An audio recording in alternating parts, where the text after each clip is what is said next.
He endured. He held up. He was able to hang in there. He didn't faint. Charles Stanley's family finally breaks silence on his last days. It's not pretty. For 50 years, Charles Stanley preached about family values to millions, but behind closed doors, his own family was falling apart. His wife filed for divorce, his son abandoned the church, his daughter watched it all collapse. Now, years after his death in 2023, they're finally talking. What they revealed about his final days will shock you. The man in the pulpit wasn't the man at home, and the last 3 words he ever spoke changed everything between him and his son. Charles Stanley was born on September 25, 1932, in a small town in Virginia called Dry Fork. It was the middle of the Great Depression, when jobs were gone, families were hungry, and life felt hopeless for millions. His parents, Charlie Stanley and Rebecca Hall, were barely getting by. Breadlines stretched for blocks, people lost homes overnight. It was the worst time to raise a child. But somehow, that stormy beginning became the soil from which one of the most powerful voices in Christian ministry would rise. 9 months after Charles was born, everything changed. His father died suddenly at just 29 years old. One day he was there, the next, gone. No goodbye, no memories left behind, just a name and silence. His mother Rebecca was left to raise an infant alone during the worst economic crisis in U.S. history. That sense of abandonment never left Charles. He often spoke about growing up with a hole in his heart, wondering who his father was and what kind of man he could have become under his guidance. That longing shaped how he would later talk about God, as the Father who never leaves, never forgets, and never turns away. When Charles was 9, Rebecca remarried. She thought she was doing the right thing, giving her son the father figure he'd lost. But that decision nearly destroyed them both. Her new husband, John Hall, was an alcoholic with a violent temper. The nightmare began almost immediately. 2 weeks after the wedding, Rebecca realized she had married into a lie. Hall's own family had tricked her. They knew he was abusive. They told her he would change if he got married. He didn't. Worse, Charles lived in fear. He watched his stepfather choke his mother. He locked his bedroom door every night. Sometimes he even kept a loaded gun by his bed just in case. He was a child living in a war zone. That trauma didn't just scar him, it built him. It taught him that survival takes faith and that God, not man, is the only one you can truly trust. Through all the chaos at home, Charles found refuge in the church. His roots were Pentecostal. His grandfather, George Washington Stanley, helped found the Emmanuel Pentecostal Holiness Church in Dry Fork. His parents were active members, and Charles soaked up the fiery sermons, loud prayers, and deep emotion that came with Pentecostal worship. During the worst nights at home, he would escape to the church basement. There he prayed out loud, crying, shouting, begging God for peace. He learned to pour his heart out in prayer, not just whisper it. Even when he later became a Baptist, that Pentecostal fire never left him. It shaped how he spoke, how he preached, and how he led. At 17, something happened that changed everything. Charles visited his grandfather in Siler City, North Carolina. He was unsure about becoming a preacher. He felt too young, too broken, too weak. But his grandfather gave him one sentence that would guide his entire life. Charles, if God tells you to put your head through that brick wall, you run for it. It's His job to make the hole. That moment hit him like thunder. From then on, his core belief became simple: obey God and leave the consequences to Him. It wasn't just a motto, it was survival. When life gave no answers, obedience was his anchor. In the 1950s, Charles began his formal education. He started at the University of Richmond and later attended Southwestern Baptist Theological Seminary in Fort Worth, Texas. This was during a time when Bible colleges were booming. Enrollment had tripled since 1945. The world was changing fast, and Christianity was finding its new voice on radio and TV. Billy Graham's crusades had started in 1949. Evangelism was becoming a national force. Charles dove into it all, studying Greek, Hebrew, theology, and preaching. He wasn't just learning scripture, he was learning how to make it real, how to bring it into people's pain. By 1957, Charles was just 25 but already serving as a pastor and teaching preaching at Fruitland Baptist Church in North Carolina. It was a small church, about 150 people in a mountain town, but it was exactly what he needed. He taught homiletics and evangelism at the Bible Institute nearby while pastoring full-time. His salary? Just $75 a week. But he didn't care. He was doing what he loved. He was learning how to lead, how to speak, and how to reach people in real-world struggles. Many of his members were farmers or factory workers, dealing with poverty and uncertainty. He gave them more than sermons, he gave them hope. In 1958, he was officially ordained as a Baptist minister at just 26 years old. That was unusually young. Most pastors were ordained in their 30s. But Charles was ready. His timing was perfect. Television evangelism was exploding. Billy Graham was on every channel. Oral Roberts had just launched his own TV ministry. Charles would soon follow. That same year, his ordination certificate gave him the right to baptize, marry, and lead churches, but more importantly, it marked the start of a new kind of ministry, one that would eventually reach millions around the world. Between 1959 and 1968, Charles moved a lot, first to Fairborn, Ohio, then Miami, Florida, and finally Bartow, Florida. Each church brought new challenges. In Fairborn, he led a church near a massive Air Force base. The town was growing fast because of Cold War buildup.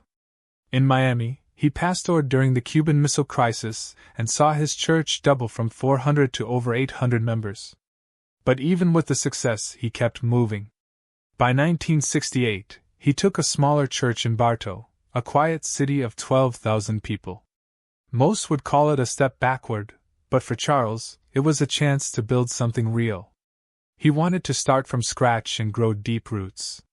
That period of restlessness wasn't failure, it was training. He was sharpening his skills, learning from every community, and waiting for the moment that would change everything. When Charles Stanley first walked into First Baptist Atlanta in 1969, he had no idea what kind of war he was stepping into. The church was split. Factions were fighting over theology and politics, and Stanley, just the associate pastor, stood right in the middle of it. One meeting got so heated, someone actually punched him. But he didn't walk away. He stayed. For 2 long, brutal years, he endured the tension, the whisper campaigns, and the outright hostility. Then came October 1st, 1971. That day, the church held a standing vote to decide if Stanley should become senior pastor. The room was tense. Emotions were raw. But when the votes were counted, the answer was clear, yes. At 39 years old, Stanley was now the 16th pastor of one of the South's most influential churches. But it came at a price. Many who opposed him walked out for good, leaving behind a church that was bruised and broken, but also finally ready to move forward. Just 1 year later, he took an even bigger risk. In 1972, Stanley launched the Chapel Hour on 2 local Atlanta TV stations, WXIA-TV1 and WONK 46. It was just a half-hour show, nothing fancy, but it reached 16,000 local viewers, and that was enough to get attention. Behind the scenes, Christian networks were searching for voices that felt practical and real. Stanley's no-nonsense Bible teaching fit the bill. In 1978, the Christian Broadcasting Network reached out. They were building a new satellite system and needed content. Stanley said yes. In 1 week, his audience jumped from 16,000 in Atlanta to a nationwide reach. The program got a new name, In Touch with Dr. Charles Stanley, and a whole new identity. By the early 1980s, it was on TV in almost every major American city. Then it went global. By the end, Stanley's message was being broadcast in 114 languages across 150 countries. But his media empire didn't begin with cameras, it began with classrooms. Back in 1966, 5 years before his television breakthrough, Stanley founded the George Mueller Christian School in Miami. He was still a pastor at First Baptist Miami at the time.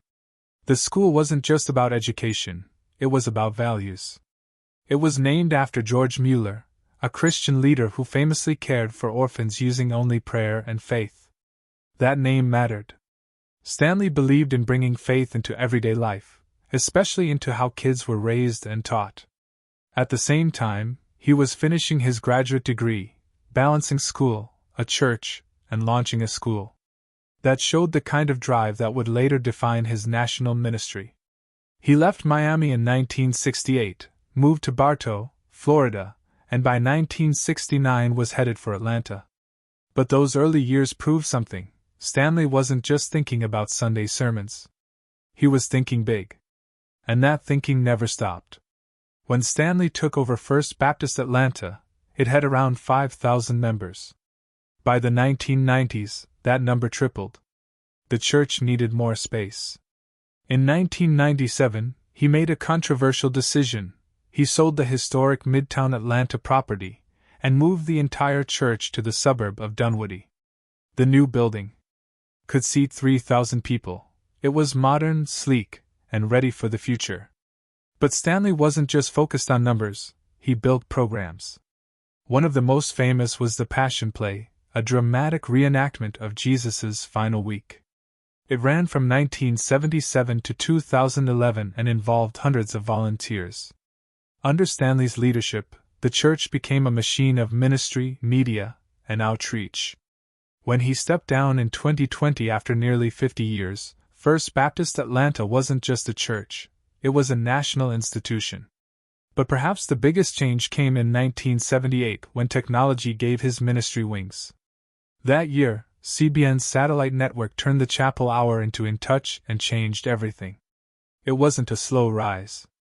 Within 1 week, Stanley's face was beamed into homes across America. That kind of exposure was unheard of for a preacher back then. But Stanley wasn't afraid of the spotlight, he embraced it. In 1982, he made it official. He incorporated In Touch Ministries as its own nonprofit.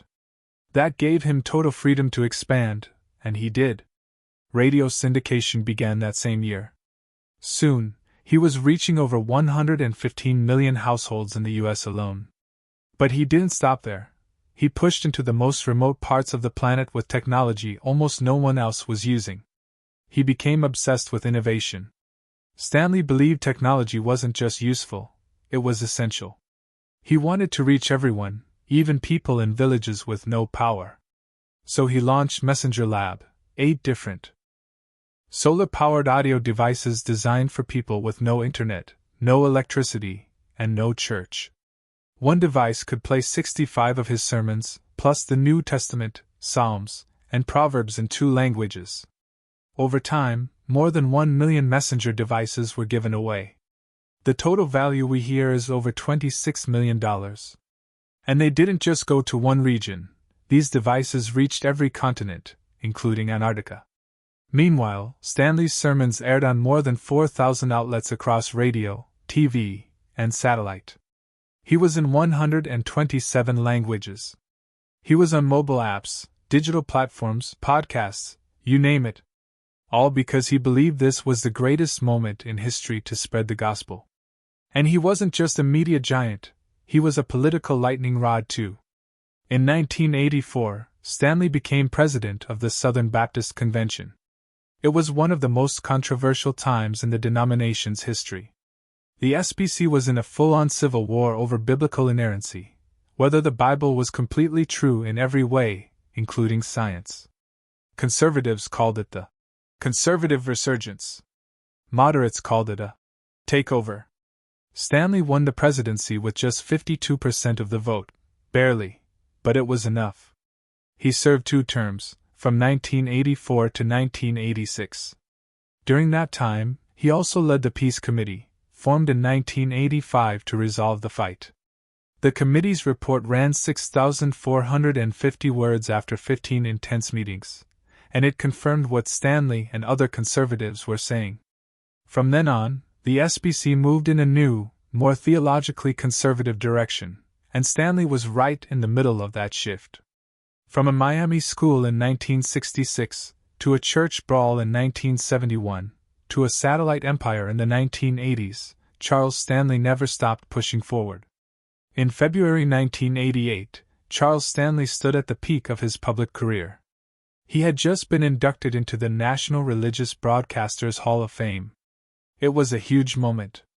His sermons were reaching more than 115 million households across America, and In Touch with Dr. Charles Stanley had become a staple on Christian radio and television. He wasn't just another preacher, he was the face of a movement, a leader shaping the future of Christian media. But while the world was celebrating him, something much darker was happening at home. A year later, in 1989, Stanley traveled to Kansas City for a ministry rally.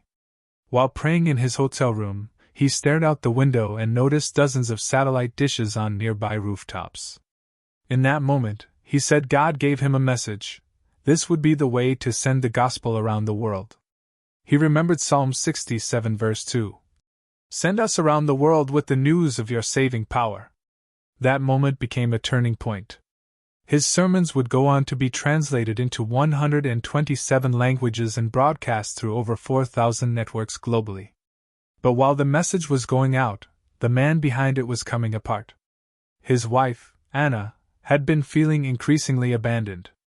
Charles was gone more and more, chasing church growth and expanding his ministry reach. She once said, "He chose his priorities, and I have not been one of them." She wasn't speaking in anger, she was speaking from years of pain. By the early 1990s, Anna had stopped attending his church services altogether. Their son Andy, who would later become a megachurch pastor himself, watched it all unfold: the cold silences, the growing distance, the slow collapse of a marriage that had lasted nearly 4 decades. In June 1993, Anna finally filed for divorce. She didn't use her full name, just A.J. Stanley, but there was no mistaking who it was. The papers claimed their marriage was irretrievably broken. Evangelical circles exploded. This was Charles Stanley, the man who preached about family values every Sunday, and now his own marriage was unraveling in public. The backlash came fast. Some pastors turned their backs on him. Others demanded he step down from the pulpit. The shock wasn't just about the divorce, it was about the image.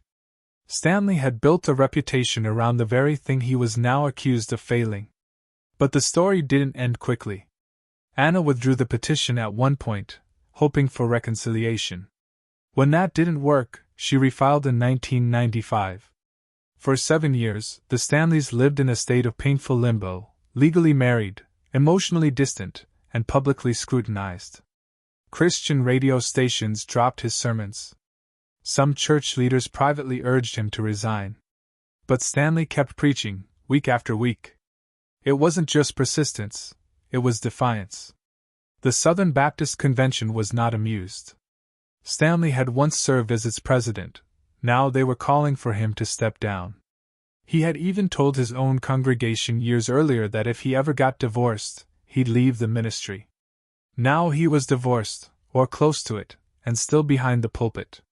Even members of his staff resigned, his son Andy too. The divorce was finalized on May 11, 2000. The judge signed off on what was officially an uncontested case. Charles was 67 years old.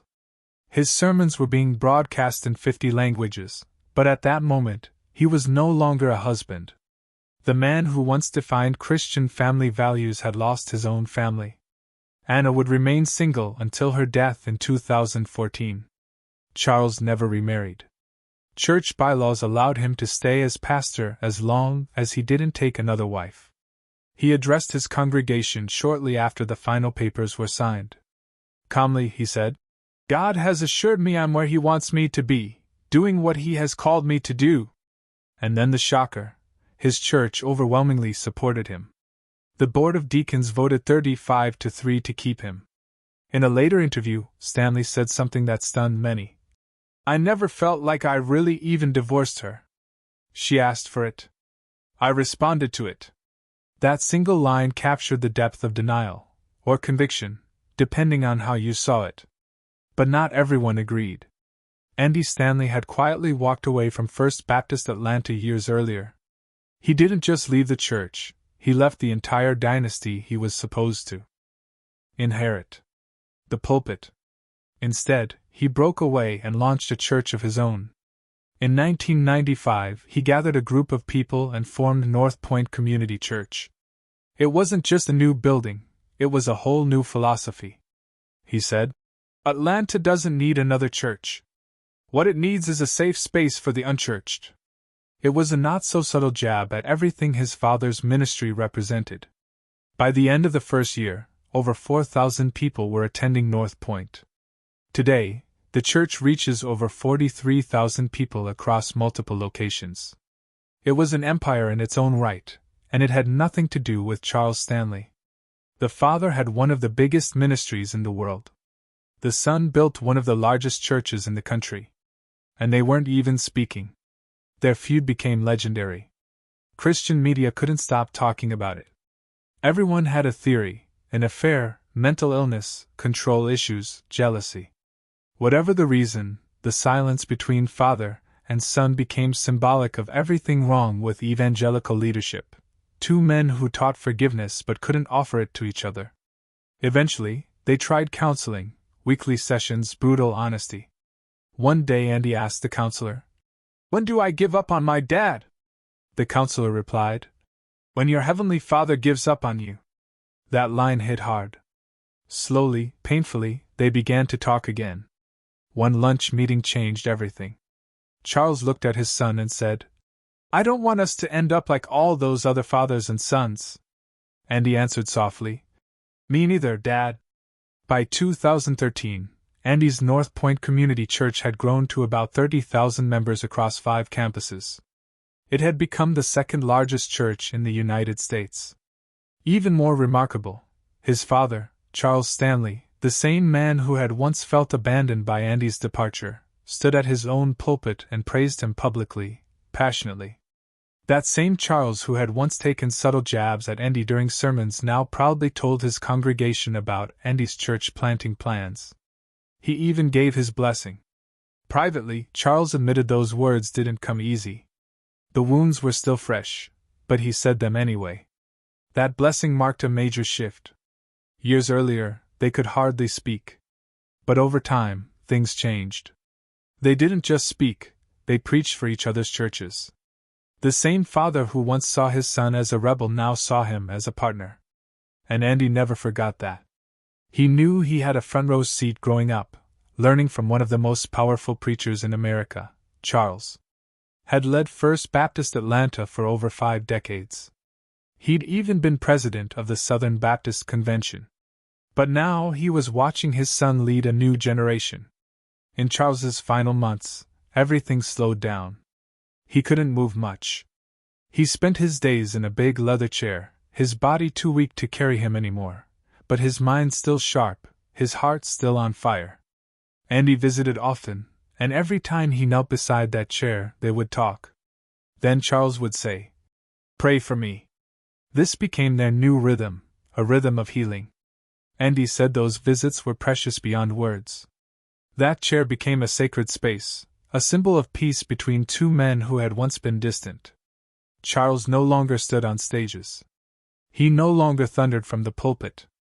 But in that chair, through quiet prayers, he found something just as powerful. It hadn't always been like this. There was a time when their dinners were silent and strained. They'd sit in restaurants knowing they should talk but not knowing how. The divorce between Charles and Andy's mother, Anna, had shattered more than just a marriage.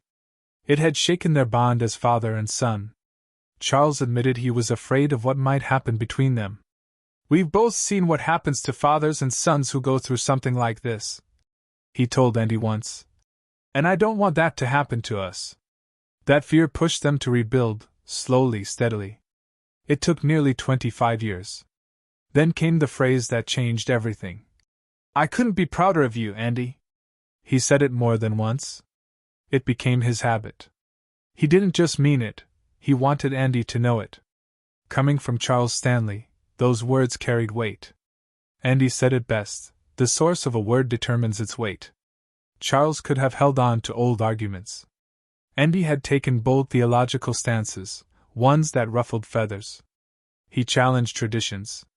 But Charles never scolded him publicly. He never lashed out over Andy's views on the Old Testament or LGBTQ+ issues. Instead, he said those 7 words over and over, and they healed something no sermon ever could. The final moment between them was something out of a storybook. It was Saturday night, April 15th, 2023, just 3 days before Charles passed away. Andy visited like he always did. He expected the same routine: kneel beside the chair, say a prayer, hear a quiet thank you. But this time, something shifted. As Andy got up to leave, Charles asked, "Can I pray for you?" It was the only time he'd done that. Andy didn't know it then, but it would be the last thing his father would ever say to him. He prayed, and then he said it again. "I couldn't be prouder of you, Andy." Those were his final words to his son. At 7:30 a.m. on Tuesday, April 18th, 2023, Charles Stanley passed away. He was 90 years old.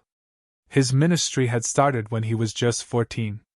It ended after reaching every continent through 2,800 radio and TV outlets in 150 countries. His sermons were translated into 114 languages. For 66 years he preached. For 50 of those he led First Baptist Atlanta. He stepped down in 2020, becoming pastor emeritus. But the mission didn't end with him. His In Touch ministries kept going, and still goes on. Becky Stanley Brorson, his daughter, didn't make many public statements, but she lived through it all: the ministry highs, the family lows. She saw her father's dedication to his calling, but also the toll it took. Their mother, Anna, had filed for divorce in 1993. It wasn't final until 2000. She later said Charles refused to admit their marriage was falling apart. Becky watched her parents' relationship dissolve in public, but she stayed close. She was there when the final chapter was written. And in the obituary, her name stood beside Andy's. In Touch Ministries didn't just survive, it grew into one of the most powerful evangelical networks in history. It started as the Chapel Hour in 1972. By 2017, it was broadcasting on more than 2,800 stations, translated into 114 languages, and reaching people in 150 countries. Just in the U.S., it was on 500 radio stations and 300 TV networks. Even tribal communities in remote areas heard Charles Stanley preach, thanks to satellite and digital outreach. His sermons didn't fade when he stepped down. They became permanent, archived, ready for the next generation. But none of that fully captured the contradiction at the heart of his life. Charles Stanley, who taught about family values, couldn't keep his own family from falling apart. His wife walked away. His son once felt betrayed. His daughter saw the cost of a global ministry up close. He preached about healing, but had to learn how to do it himself. He was raised by an alcoholic stepfather. That survival instinct, fierce and unyielding, made him a powerhouse in the pulpit. But it also made him hard to live with. That paradox didn't weaken their mother, Anna, had filed for divorce in 1993. It wasn't final until 2000. She later said Charles refused to admit their marriage was falling apart. Becky watched her parents' relationship dissolve in public, but she stayed close. She was there when the final chapter was written. And in the obituary, her name stood beside Andy's.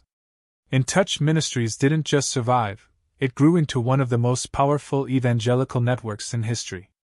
It started as the Chapel Hour in 1972. By 2017, it was broadcasting on more than 2,800 stations, translated into 114 languages, and reaching people in 150 countries. Just in the U.S., it was on 500 radio stations and 300 TV networks. Even tribal communities in remote areas heard Charles Stanley preach, thanks to satellite and digital outreach. His sermons didn't fade when he stepped down. They became permanent, archived, ready for the next generation. But none of that fully captured the contradiction at the heart of his life. Charles Stanley, who taught about family values, couldn't keep his own family from falling apart. His wife walked away. His son once felt betrayed. His daughter saw the cost of a global ministry up close. He preached about healing, but had to learn how to do it himself.